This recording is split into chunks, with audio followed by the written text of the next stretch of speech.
Good morning साथियों। आवाज ही कोनी आ रही है, जोर में बोलो ये कि जो मैं रोटी बना दी है हैं? चलो ठीक है भाई, अपने टॉपिक पढ़ेंगे आज। टॉपिक कौन सा पढ़े थे? राजस्थान का एक टॉपिक पढ़े थे ना, राजस्थान का क्या पढ़े थे? कल्चर पढ़े थे ना आपने। और कल्चर में एक टॉपिक पढ़े थे, क्या पढ़े थे भाई? क्या पढ़ रहे थे? संत संप्रदाय। और संत संप्रदाय का कुछ पार्ट हमने कर लिया है कंप्लीट। और आज हम क्या पढ़ेंगे भी? एक बहुत ही महत्वपूर्ण संत हुए थे जिनका नाम आपने सुना होगा। क्या नाम था उनका? हाँ, दादू दयाल जी के बारे में पढ़ेंगे। देखो भी, नाम सुना है कभी दादू दयाल जी का? दादू दयाल जी,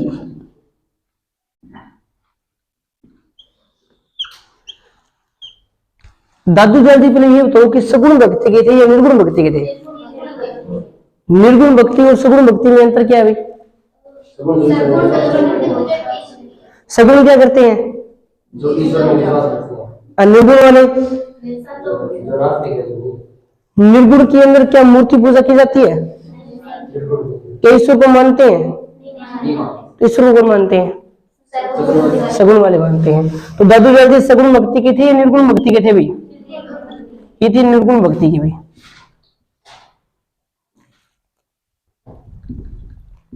अब हम बात करते हैं सबसे पहले वही बात, क्या बात भी, कि दादू दयाल जी ने कौन सा संप्रदाय चलाया था भाई? दादूपंथी संप्रदाय चलाया था भाई।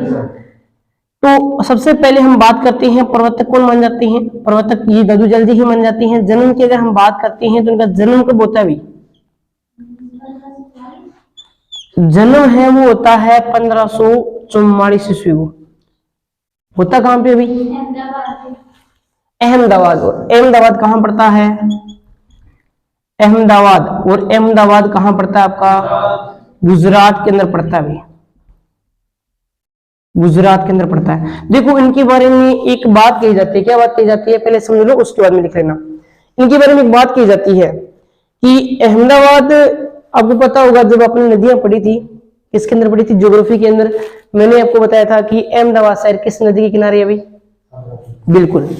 ऐसा बोला जाता है कि जन्म होने के बाद में दादू दयाल जी को संदूकड़ी, संदूकड़ी समझते हो क्या? टेची, जिसकी ब्याह गमा लेके जवानी बीमा बोलेंगे वर्ड हुआ है वाह टेची। देखो तो बाकी बोले संदूकड़ी, तो संदूकड़ी में डालकर इनको, और किस नदी में डाल दिया था भाई? साबरमती। अब साबरमती नदी में देखो क्या है कि ये बहते हुए जा रहे थे, ठीक है ना।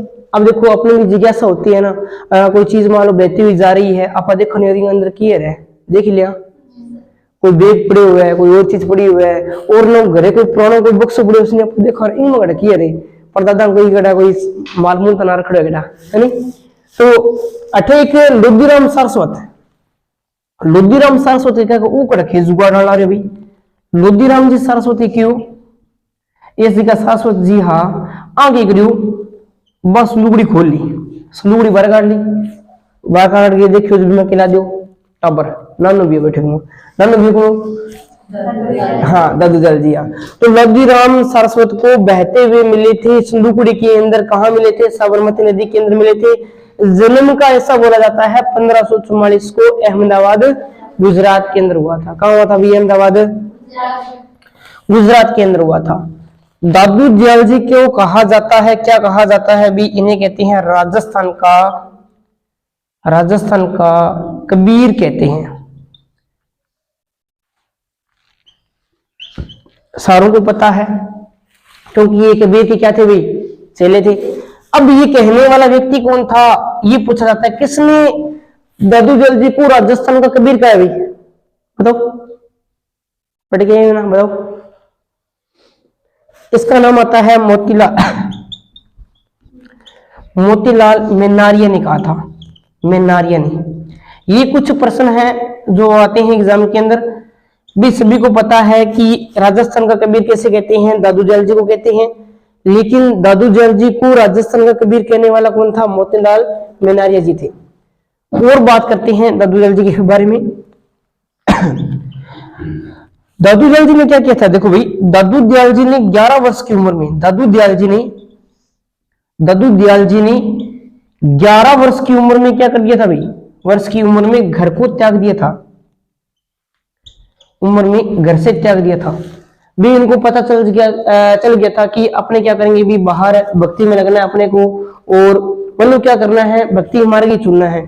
कितने वर्ष के थे? मात्र 11 वर्ष के थे। और आपका 11 साल का जद है।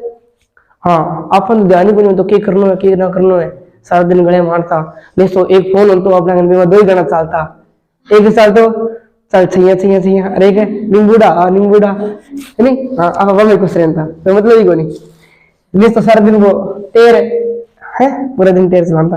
देखो दादू दयाल जी 11 वर्ष की उम्र में क्या कर दिया था? ग्रह त्याग कर दिया था।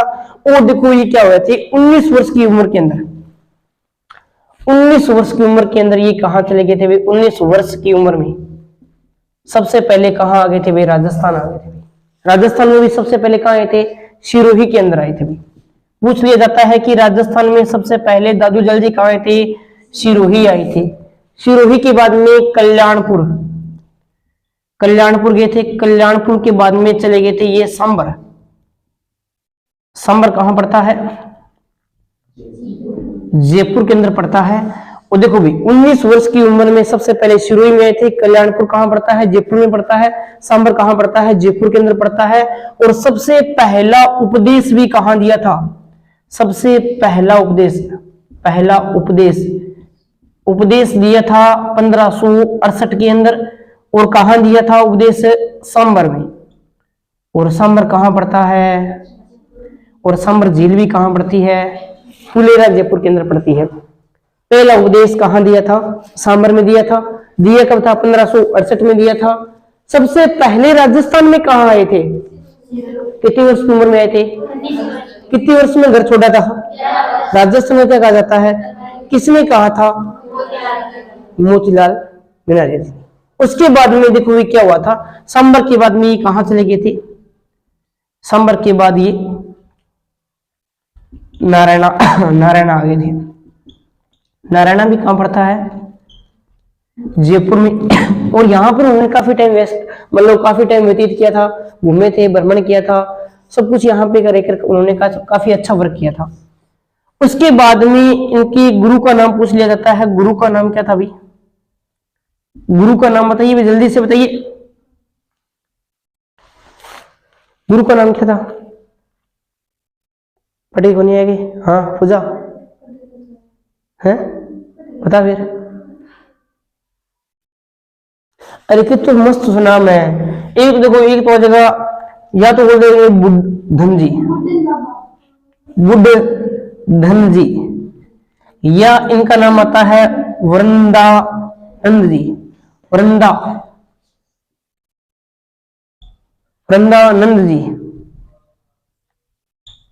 दोनों नाम आ जाएगा।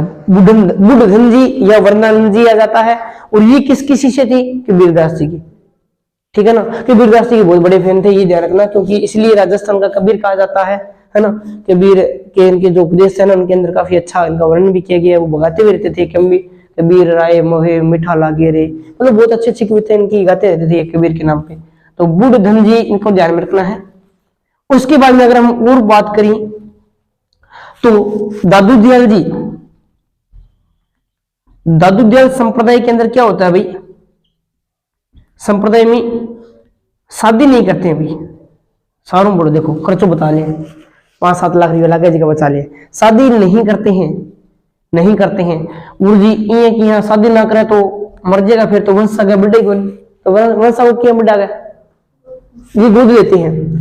दादू दयाल संप्रदाय में शादी नहीं करते हैं। ये क्या करते हैं? गोद लेकर वंश बढ़ाते हैं भाई। अच्छा, उसके बाद में दादू दयाल जी कोई टाबर भी आ गए गोद लेडा? बिल्कुल भी आ।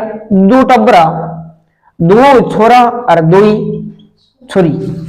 एक छोरे नाम की हो मिस्कान दास थी, और दूसरा छोरे नाम की हो, 2 छोरा, पहला नाम मिस्कान दास थी, दूसरा नाम की हो गरीबदास जी।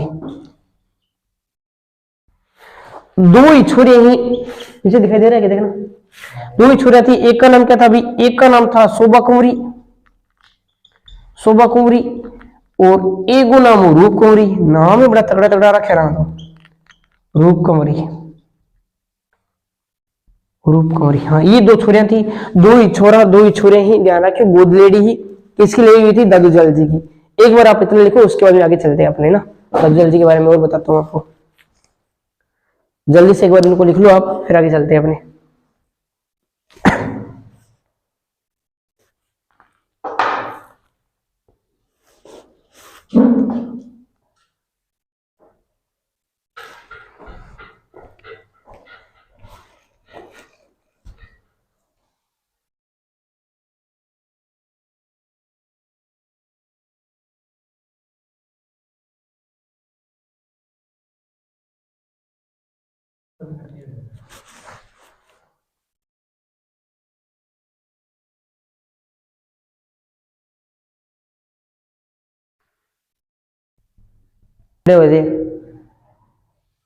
चलो ठीक है भाई, अपने देखो भी इतने देखो, दादू दयाल जी के बारे में पढ़ रहे हैं। दादू दयाल जी का जन्म कब होता है?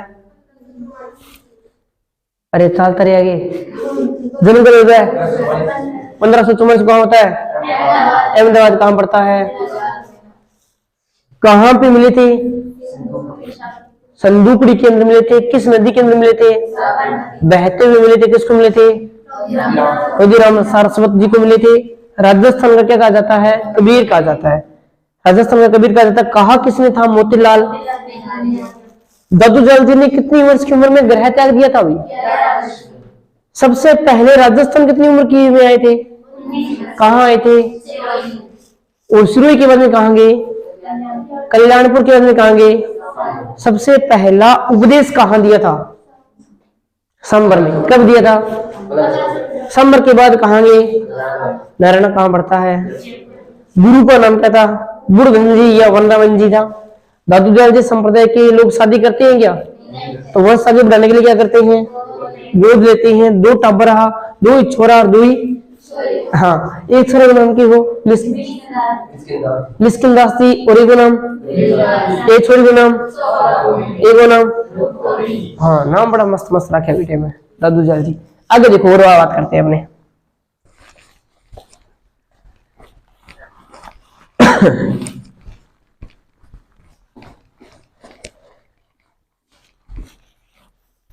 अब सुनिए भी, आगे और बात करते हैं अपने।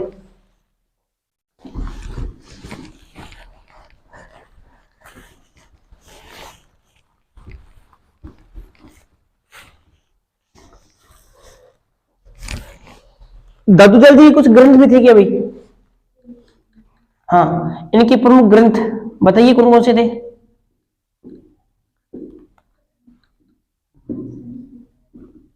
दादू दयाल जी री वाणी, दादू दयाल जी री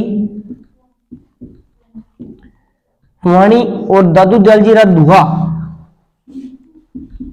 दादू दयाल जी रा दुहा, और एक और था कायाबेली। कायाबेली, कायाबेली इंपोर्टेंट इसलिए है क्योंकि ये जो लिखा गया है ना, वो किस में लिखा गया है? संदूकड़ी भाषा में।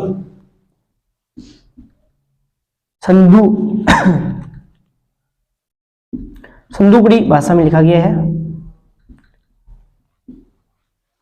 ये बात भी आपको ध्यान रखना है, कायाबेली। उसके बाद में अगर हम और बात करते हैं तो एक इनका और लिखा हुआ ग्रंथ है अंगवधु। अंगवधु जो लिखा गया है वो इनके शिष्य के द्वारा लिखा गया था, और शिष्य कौन था, किसने लिखा था? रजब जी ने लिखा था, वो हम बाद में बात करेंगे। अंगवधु भी इनके शिष्य के द्वारा लिखा गया है, वो हम चर्चा करेंगे बाद के अंदर। फिर बात आती है देखो भी किनके बारे में? दादू दयाल जी के बारे में। दादू दयाल संप्रदाय में सत्संग स्थल को क्या कहते हैं? सत्संग स्थल को ये प्रश्न आया था राजस्थान पुलिस 2018 में आया था। ये कहते हैं अलख दरिब्बा। अलख दरिब्बा ये मान के चलो कोई सत्संग बोलना रही है, ज्ञान देना रही है। दादू दयाल जी संप्रदाय का लोग है तो बन कुछ नहीं कर डाला किसी में, तो अलख दरिब्बा जमा, ठीक है ना। उसके अंदर अभिवादन कैसे किया जाता है? अभिवादन अभिवादन का मतलब समझते हो क्या? नहीं समझते? जी हाँ, आपका कोई गया नहीं, आप जानते 100 रुपये का इन्हें कहा नहीं राम राम भाई जी और क्यों ठीक हो गई थी क्यों, है ना? इसके अंदर अभिवादन कैसे किया जाता है? कैसे किया जाता है भाई? हाँ, दादूदार संप्रदाय के सत्संग शुरू कहते हैं, अलग तरीका कहते हैं। अभिवादन कैसे किया जाता है? सत्याराम से, सत्याराम से अभिवादन किया जाता है। और इनको जो निर्वाण प्राप्त हुआ था, निर्वाण का मतलब क्या हो गया? मोक्ष, यानी मृत्यु जो हुई थी वो कहाँ हुई थी? कहाँ हुई थी भाई?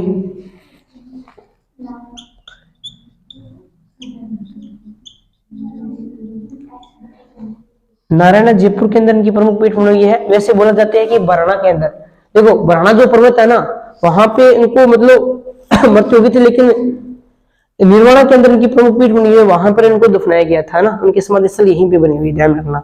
वैसे इनकी मृत्यु हुई थी वो बराना के अंदर हुई थी, दादू खोल जहां पे बना हुआ है। क्या हो गया?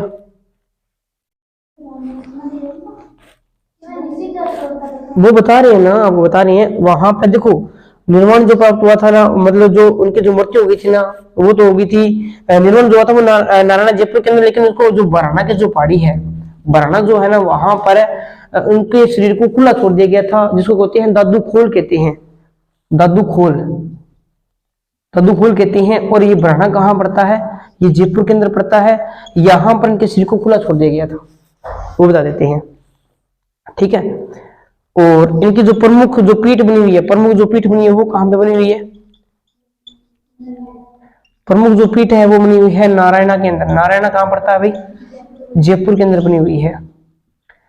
और इनकी जो बॉडी होती है ना, देखो इनकी जो बॉडी होती है वो उनको क्या करते हैं भी, ना तो जलाते हैं ना दफनाते हैं, उनको क्या कर देते हैं, उनको खुला छोड़ देते हैं पशु पक्षी को खाने के लिए।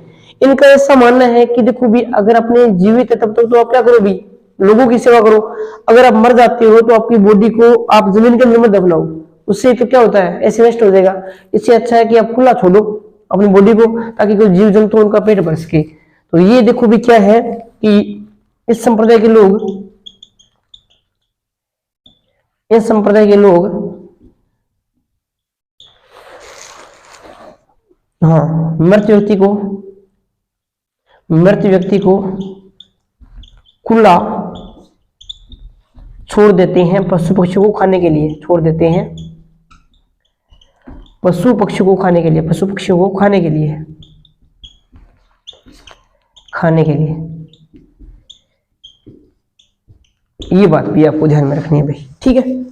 अभिवादन सत्याराम से किया जाता है। निर्वाण नारायण जयपुर के अंदर हुआ था, लेकिन बहाना की जो पहाड़ी जयपुर है वहां पर दादू खोल नामक स्थान पर ना, लोगों दादू खोल बोलते हैं, वहां पर इनके शरीर को रख दिया गया था पशु पक्षी को खाने के लिए।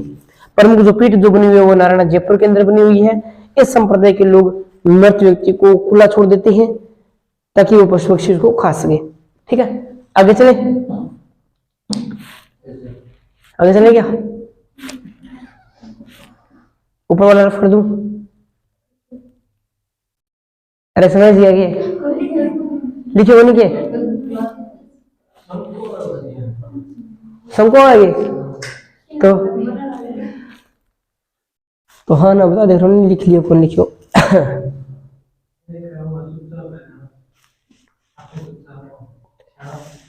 इनके प्रमुख ग्रंथ दादूजाल जी की वाणी है, हाँ ये लिख लियो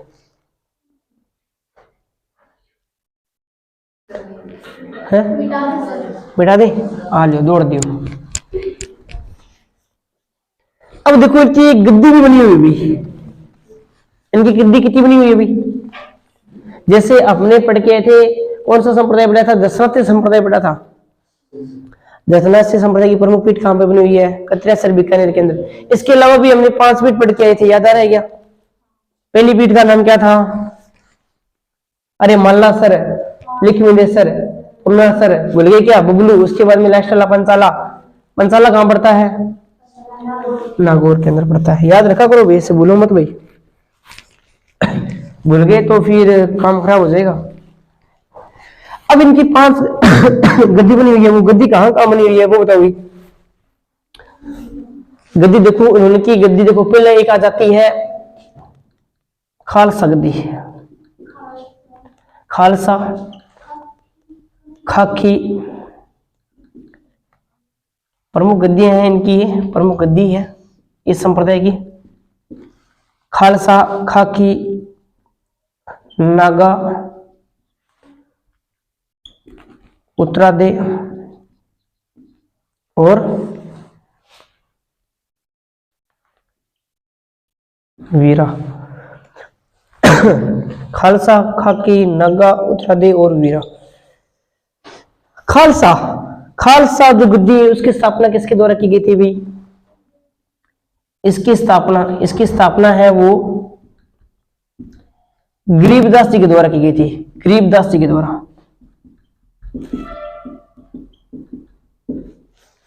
खाकी, खाकी जो गद्दी थी ना, उनके जो लोग होते थे वो शरीर के ऊपर क्या रखते थे भाई?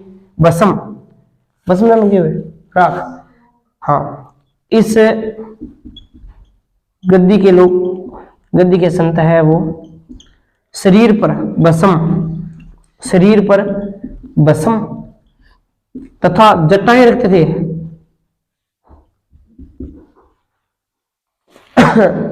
जटाएं मतलब क्यों? अरे बाल मोटा मोटा बदा गए। हाँ, नागा, नागा जो शाखा थी, जो गद्दी थी, उसकी स्थापना सुंदरदास जी ने की थी। इसकी स्थापना सुंदरदास जी ने की थी, सुंदरदास जी ने। हाँ, इस शाखा के जो लोग थे वो हथियार भी रखते थे फिर साथ में, हथियार भी हथियार भी रखते थे। उत्तरादे, उत्तरादे ये उत्तर भारत में चले गए थे, जो कि राजस्थान से उत्तर भारत में चले गए थे।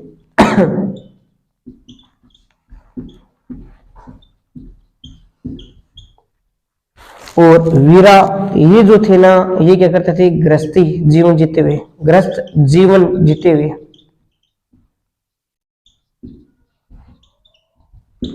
इस संप्रदाय में जो वो आए थे उसको बोलते थे वीरा शाखा थी।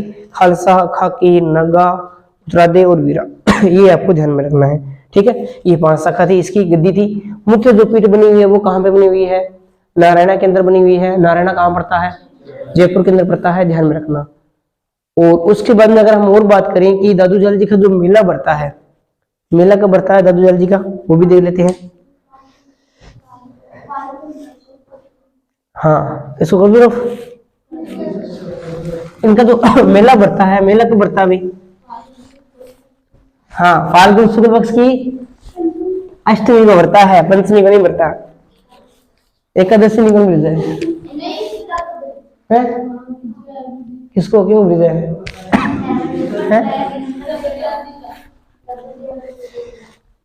दादू जाल जी का जो मेला बढ़ता है वो एक ही विशाल मेला बढ़ता है, ज्यादा फाल्गुन शुक्ल पक्ष में अष्टमी के दिन। और जसवंत जो संप्रदाय था उसके जो मेले बढ़ते हैं वो बढ़ते हैं कितने? 3। पहले कब बढ़ जाएगा वो? आश्विन शुक्ल पक्ष की सप्तमी को। दूसरा कब बढ़ेगा? चैत्र को। और तीसरा कब बढ़ेगा?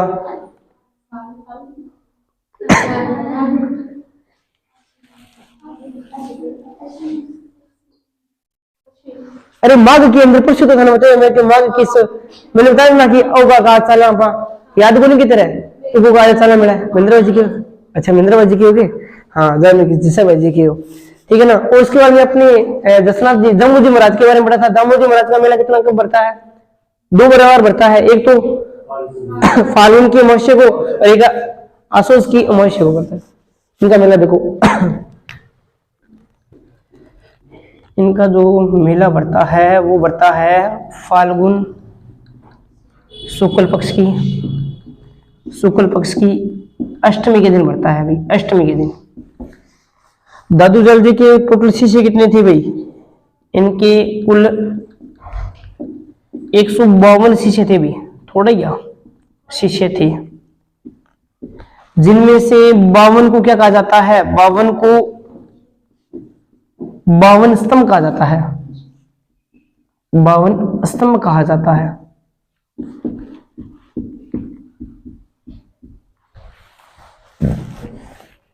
अब बात आते हैं कि दादू दयाल जी के 5 तीर्थ है। दादू दयाल जी के, हाँ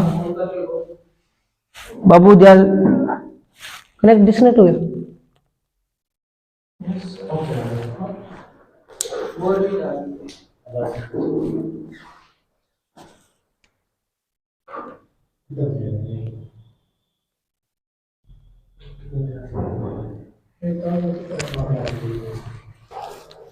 कोई बात नहीं, सुनो भाई। हाँ, मैं क्या बता था, दादू दयाल जी की 5 क्या मान जाते हैं भाई, 5 तीर्थ मान जाते हैं, तीर्थ माने जाते हैं। अब क्वेश्चन ये भी आ जाता है कि दादू दयाल जी के 5 तीर्थों में किनको शामिल नहीं किया गया है। पहला, एक तो आपको पता है सबसे पहले कहाँ आए थे, सिरोही में आए थे, सिरोही से बाद में कल्याणपुर। पहला ये तीर्थ मैं बता रहा हूँ आपको, कल्याणपुर पहला तीर्थ। दूसरा सांबर, तीसरा कौन सा जाएगा भाई, आमेर। चौथा कौन सा जाएगा आपका, नारायणा। और 5वां कौन सा आ जाएगा, जहां पर उनको क्या हुआ था भाई, बरहना पर्वत है, जहां पर उनके सिर को खुला छोड़ दिया गया था। कल्याणा, सांबर, आमेर, नारायणा और बरहना, ये सारे के सारे कहां पड़ते हैं रे,